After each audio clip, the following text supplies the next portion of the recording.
Well, sir, it's early evening as we enter the small house halfway up in the next block now. And here in the living room, we find our friends abiding quietly at home. Mr. Victor Gook is established at the library table, playing himself a dashing game of solitaire.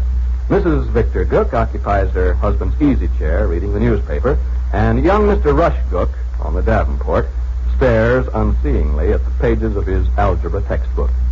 And now this conversation. Listen. Want to meet me downtown tomorrow afternoon? What for? Talking to your father.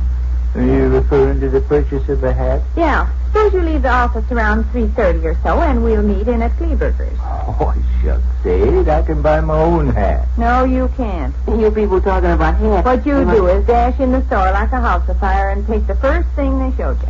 Since organized society credits me with sufficient intelligence to permit me to walk the public streets without a straitjacket, it might be assumed that I'm smart enough to purchase an article of wearing apparel without guardianship and supervision.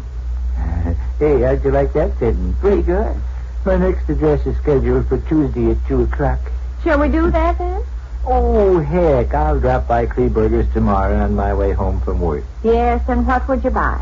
I'd buy Some great big old wide-brimmed cowboy thing. No, sir. I'm going with you. Let's say 3 o'clock. We'll meet in at Kleberger's and see what they got, and then step over to Hamilton's and Silver's. I don't want to traipse all over town just to buy a doggone hat. You want to see what the different stores have, don't you? It's so fidgety I could Hats scream. generally run you $5. $5 is quite an outlay for people in our circumstances. Pays to shop around. That's the way I do. Why, before I buy a 10-cent wash rag, I make the rounds. That's because you enjoy looking at junk and chewing the fat with clerks. I enjoy getting the most for my money. That's what I enjoy. Millie Clark's Uncle Strap enjoys quite a reputation for being a spendthrift. Does he? Yeah. Why, take that occasion when he escorted his lady friend to Peoria for purposes of enjoying fish dinner. You told us that. When? I don't know. The other day. Sometime. I know I started to tell her. Him and this girl went to Peoria and ate fish. They didn't eat fish. No? No. That's the whole point of the story. They planned to eat fish, but fate intervened. And there's enough comical details in the story to choke a horse. And the conclusion of the story is so funny you'll roll on the floor. Here's the way it goes. It just so happened that Smelly Clark's Uncle Strap took it in his head to escort his lady friend to Peoria for purposes of enjoying fish dinner. On the way, an argument sprung up, and Smelly Clark's Uncle Strap informed his lady friend... Here's more or less on the order what I want you to have, Vic. Pardon me, Willie. Common courtesy. I want to show your father this picture in the paper.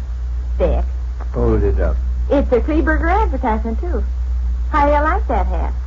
The brim's too narrow. Now, listen, mister. If you think we're going downtown tomorrow and buy you a broad-brimmed hat, you're mighty badly mistaken. You're not any cowboy from Pennsylvania, you know. You're a businessman, and you have to wear something neat and conservative. Bunk. I'll say. Yes, I think this is just about the ticket. I'll tell Kleberger's to show it to me first thing. I'll say I want to look at the hat they advertised in the paper. You think it's just about the ticket. You'll tell Kleberger so-and-so. I'm the slob that's going to wear the doggone hat. You'd buy a hat that looked like the inside of a gunny sack if you got a chance. If I choose to wear a hat that looks like the inside of a gunny sack, whose business? I'll tear this out. Take it along with me tomorrow. You know the name of it? Name of what? This hat? No. The Baltimore Banker. What? The Baltimore Banker. That's printed underneath. Here's a lid for younger fellas. The brim twists up flashy on the side, and there's a feather sticking in the ribbon.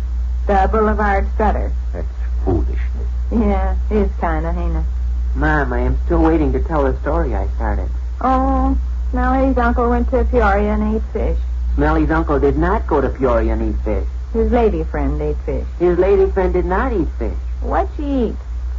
It just so happened that Smelly Clark's Uncle Strap took it in his head to escort his lady friend to Peoria for purposes of... Enjoying fish dinner, yes. What happened? On the way, an argument sprung up. And Smelly Clark's uncle... Telephone's ringing. And Smelly Clark's uncle... That's $40, that's Ruthie. 500? Uh-huh. She kind of halfway said this morning she thought Fred would probably feel like playing. Smelly Clark's uncle... How about it? Okay. Informed his lady... You have to be quiet, Willie. Hello? Oh, yes, lady. Oh, sitting here with our shoelaces and our eyelets. Uh-huh. I say, I think that'd be fine. Just a second. Mr. and Mrs. Dumpty Doodle up the street want to know if we could stand a game of 500. Vic says glorious, Ruthie. Uh-huh. Hear the name I give you? Yeah, Mr. and Mrs. Dumpty Doodle. Yeah. Well, we'll look for you then. All right, lady. All right. Goodbye. They're coming here. Leaving right now. Better put on your shoes. Fred takes his off as soon as he gets in the door. Yeah, but you're the host. You going to be around, Buster? I have not as yet formulated. If you are, we can wait about the ice cream. Otherwise, you'd better talk to the drugstore right now. Perhaps you would What like do with that advertisement I tore out? Oh, here. Uh-huh. This is just about what I want. Huh. The Baltimore banker. The brim on that hat's too narrow, say. It is not. It is too. I look like a peeled onion. You're no wild western cowpuncher. You just can't get away with enormous, sloppy, wide-brimmed hats. Goodness, why don't you buy a lasso? And another thing. You said you wanted me to leave the office at 3 o'clock. That's taken off 2 whole hours. Is it your intention to make me try on hats for 2 whole hours? I want to see what Kleeberger's has got, and I want to see what Hamilton's and Silver's has got. I got the willies running from store to store. Whose fault is that? About 20 minutes of stalling around talking to half-wit clerks, and I feel like screaming. Bryce, if you're going to be here when Mr. and Mrs. Stembottom come, you have to comb that hair. Looks fierce. Trot along and untangle it. You don't want company to catch you looking like an eagle's nest.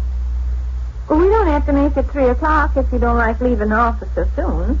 Say 3:30 or 3:45. Why the heck can't I drop by Kleeberger's on my way home from work at 5? Because I have to be there with you to see you get what's right. Or as that goes, my presence ain't even necessary. I suppose you're going to be all sulky tomorrow, like you generally are when we buy your clothes. Yes, I shall be all sulky. The clerks get the notion you're a little on the loony side. You don't ever say anything. You just stand and act sour. What is there for me to say? You do all the talking. Oh, but just the same. Let's try this one on, Victor. No, keep your hands away. I'll fix it. Won't even let me try on my own hat. No, because you take it and jam it down on your head like a frying pan. Remember what that fool in Hamilton said last time we bought me a hat? No. He says, ask him if it's too tight, madam. Uh-huh. Halfwit thought I wasn't right. Well, you certainly didn't behave right. Stood there like a statue, staring straight ahead of you while I put hats on your head. Think I'll buy my doggone hats like Buller buys his. How's he do? Calls up on the telephone. Says, send me a hat, size 7.5. Oh, land.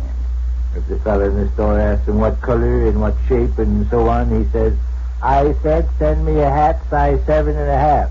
I don't give a hoot what color or what shape. I want a hat, size 7.5. And I pay between $5 and $7. You got my orders. I'll expect somebody from your store here in my office in the next 10 minutes. Oh, land. That's the way I think I'll handle it. You will not. You'll meet me tomorrow afternoon, and we'll pick out something neat and conservative with a halfway civilized size brim. 3:30 suit you? We'll meet in Kleeberger's. It's a date, huh? Is it a date? Okay. Gosh, what ails you? Sitting there looking like you've been eating crab apples. I realize I am only a common, ordinary American citizen, but when I get halfway through a comical story, Well, tell your story, goodness. Smelly Clark's uncle ate fish in Peoria. Smelly Clark's uncle did not eat fish in Peoria. His lady friend ate fish. His lady friend did not eat fish. What'd she eat? It just so happened that Smelly Clark's Uncle Strap took it in his head to escort his lady friend to Peoria for purposes of enjoying fish dinner. On the way, an argument sprung up, and There's Smelly our Clark... pals. Uncle Strap Yeah, Fred Ruthie. Slip on your shoes and straighten that library table. informed his lady friend... Don't let him in, Rush.